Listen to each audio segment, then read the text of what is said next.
Hello বন্ধুরা, কেমন আছো তোমরা? আশা করছি তোমরা সবাই ভালো আছো। তো আমিও ভীষণ ভালো আছি। তো প্লিজ ব্লগে নতুন একটি ভিডিওর সাথে তোমাদের সবাইকে জানাই অনেক অনেক ওয়েলকাম আর অনেক অনেক ভালোবাসা। এটা কিন্তু কালী পুজোর ভিডিও। আমার না ভিডিও পোস্ট করতে অনেকটাই দেরি হয়ে যাচ্ছে, এডিটিং করতে অনেকটাই দেরি হয়ে যাচ্ছে। তো কিছু করার নেই, অনেকটা দেরি হয়ে গেল, ঠিক মতন আমি পোস্ট করতে পারিনি। তো পুজোর সময় ঘুরতে যাব আজকে, আমি আমার বর যাচ্ছে ঘুরতে।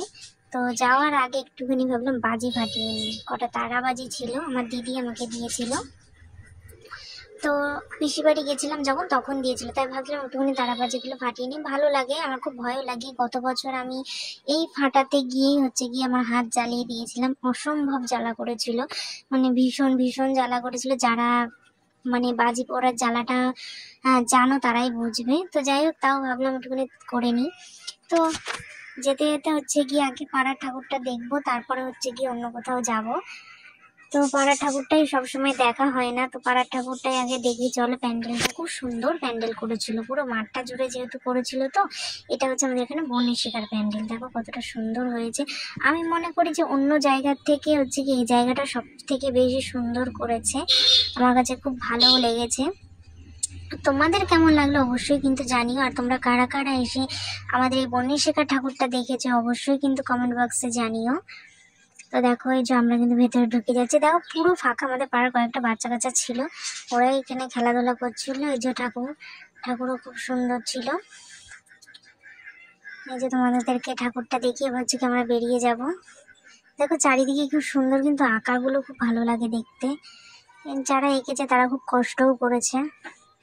আর এখানে প্রত্যেকটা জায়গায় ছোট ছোট ছোট ছোট শিব ঠাকুরের মূর্তিগুলো আছে, লিঙ্গ যেটাকে বলে। তো ওখান থেকে বেরিয়ে গিয়ে আবার চলে যাচ্ছি আমরা। তো অটোর জন্য দাঁড়িয়েছিলাম, যেহেতু সাজিয়ার যাব, তো অটো পাইনি। তারপর গিয়ে হেঁটে হেঁটেই চলে আসলাম।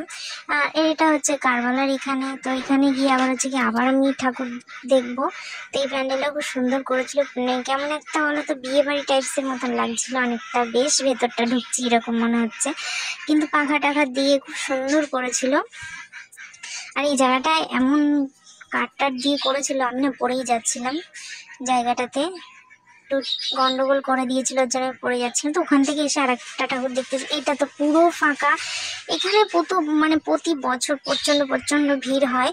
তো এখন দেখছি আস্তে আস্তে প্যান্ডেল করা ঠিকঠাক কেউ করছেই না, জানি না কেন করছে না।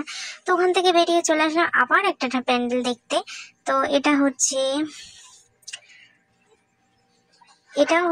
গিয়ে ওই যে সাজিরহাটের ওপারে কি বলে জায়গাটার নাম আমি জানি না। এটাও খুব সুন্দর ছিল। ঠাকুরটা দেখো, ঠাকুরটা বলছি না, সরি। এটা গিয়ে একটা গোসাইয়ের মতন কিছু একটা বসেছিল, নাম জানি না এগুলোর কি বলে, সন্ন্যাসী বলে, মনে পড়েছে সন্ন্যাসী বলে। সবসময় তো আর মনে থাকে না সব কথা। এদিকে দেখো ঠাকুরটাও কিন্তু খুবই সুন্দর হয়েছে। ঠাকুরের মূর্তিগুলো কিন্তু খুবই সুন্দর হয়, দেখতেও খুবই ভালো লাগে। আর এইটা দেখো, এটা আমার দেখা মনে হচ্ছে সেরা প্যান্ডেল। আমার এটা খুব ভালো লেগেছে, খুবই ভালো লেগেছে। এতটা সুন্দর করেছে, আমার এখান থেকে আমার যেতেই ইচ্ছে করছিল না, খুবই সুন্দর করেছে। দেখো তোমরা মনে হচ্ছে আমরা আসলে এই জায়গাটার মধ্যে আমরা চলে এসেছি, সত্যিকারের যে জায়গাটা সেখানে এসেছি। আর অসম্ভব ভালো, তোমরা দেখো, তোমরা দেখলেই বুঝতে পারবে যে কতটা সুন্দর। আমার কাছে কিন্তু ভীষণ ভালো লেগেছিল। আর প্লিজ তোমরা কেউ ভিডিওটা স্কিপ করো না, পুরোটা দেখো। আশা করছি তোমাদের ভিডিওটা ভালো লাগবে। তোমরা প্যান্ডেলগুলোকে দেখতে থাকো, আনন্দ নিতে থাকো, কারণ পুজো তো অনেক আগেই চলে গেছে।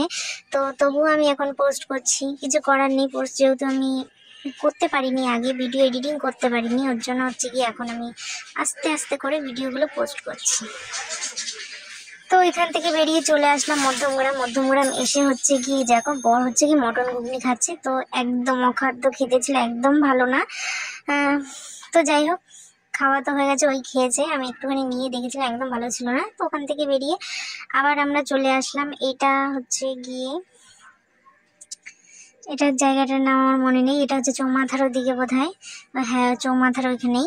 তো ওইখানেও দেখো প্রচুর ভিড় হয়েছে, এখানে দেখো মানে অনেক, এখানে প্রত্যেকটা বছর অনেক ভিড় হয়, সাইডে কিন্তু ফাংশনও হচ্ছিল। আর এখানে দাঁড়িয়েও আমরা কিছু ফটো টটো তুলে নিয়ে তারপরে হচ্ছে কি ভেতর দিকে চলে আসলাম। এদিকে আমার বড় মামার সাথে আমার দেখা হয়ে গেছিলো, তো বড় মামার সাথে কথাবার্তা বলে টলে তারপর হচ্ছে কি আবার আমরা দেখো ভেতরে যাচ্ছি। তো তোমরা দেখতেই পেয়েছিলে যে এখন এক জায়গায় দাঁড়িয়ে পড়েছিলাম, তো ওখানেই হচ্ছে কি আমার মামার সাথে দেখা হয়েছিল, তাই কথা বলছিলাম। আর এদিকে দেখো এতটা ভিড়, উঁচু করে হাত উঁচু করে তবে হচ্ছে গিয়ে ঠাকুর দেখাতে হচ্ছে। তো এইখানে হচ্ছে গিয়ে মেন জিনিস আমার হচ্ছে কি আইসক্রিম। এই আইসক্রিমগুলো আমার খুব ভালো লাগে। আর এই দাদাটা না প্রচণ্ড ভুলে যাচ্ছিল, মানে আমি কত টাকা দিয়েছি সেটাই ভুলে যাচ্ছি। 500 টাকা দিয়েছি বলছে, মানে অচেনা কাউকে দেখে বলছে যে তোমাকে দেবো বা তোমাকে দেবো, মানে উনি ভাবছে অচেনা কেউ, হয়তো আমরা একসাথে রয়েছি এরকম, মানে এত ভুলে যাচ্ছিল, জানি না কেন, হয়তো কাজের চাপে হয়তো ভুলে টুলে যাচ্ছিল। কিন্তু আইসক্রিমটা খেতে ভীষণ ভালো লেগেছিল। এই যে আমি নিয়েও নিয়েছি, এবার হচ্ছে কি আমি খাওয়া শুরুও করে দিয়েছি, আমার কাছে কিন্তু খুব ভালো লাগছিল। আর ভেতরে একটা পোকা পড়ে গেছিলো, দেখছিলাম, ওটা ফেলে দিলাম, ফেলে দিয়ে তারপরে খেলাম, মানে উপর থেকে যে উড়ে উড়ে যে পোকাগুলো যায় ওগুলো পড়েছিল। আইসক্রিমটা কিন্তু খুবই ভালো ছিল। তো আর এখানে দেখো আর একটা প্যান্ডেল কিন্তু দেখতে চলে এসেছি। হ্যাঁ, এটাও কিন্তু পুরো ফাঁকা ছিল, মানে একটু লোক ছিল না। আর আমরা অনেকটা রাত করে গিয়েছিলাম, তখন প্রায় 1টা বেজে গেছিলো, তো এরকম একটা সময় হয়ে গেছিলো। তো এখানেও ঠাকুরটা দেখে হচ্ছে কি আমার ভীষণ ভালো লেগেছিল। ঠাকুরের চোখগুলো দেখে না আমার না কেমন একটা গা চমকে উঠেছিল, কেমন ভয় ভয় লাগছিলো। তো যাই হোক, এখানে দেখো আরও একটা প্যান্ডেলে চলে আসলাম ঠাকুরটা দেখতে। তো রাত্রেবেলা বেরানোর এটাই কারণ ছিল যে ভালোভাবে ঠাকুর দেখবো ফাঁকায় ফাঁকায়, ওর জন্য হচ্ছে গিয়ে চলে এসেছি। তো এই দেখো এখানে কিন্তু খুব সুন্দর হয়েছে, কিন্তু একটা জায়গায় ঠিক মতন ফটো তুলতে পারিনি। আর এদিকে দেখো পশুপ্রেমী পাখি প্রেমী কুকুরদের বিস্কুট খাওয়াচ্ছে, ভীষণ ভালোবাসা। আর ওদিকে দেখো ভাসানের নাচ হচ্ছে। তো যাই হোক, ভিডিওটা এই অবধি রাখলাম, কেমন লাগলো জানিও তোমরা।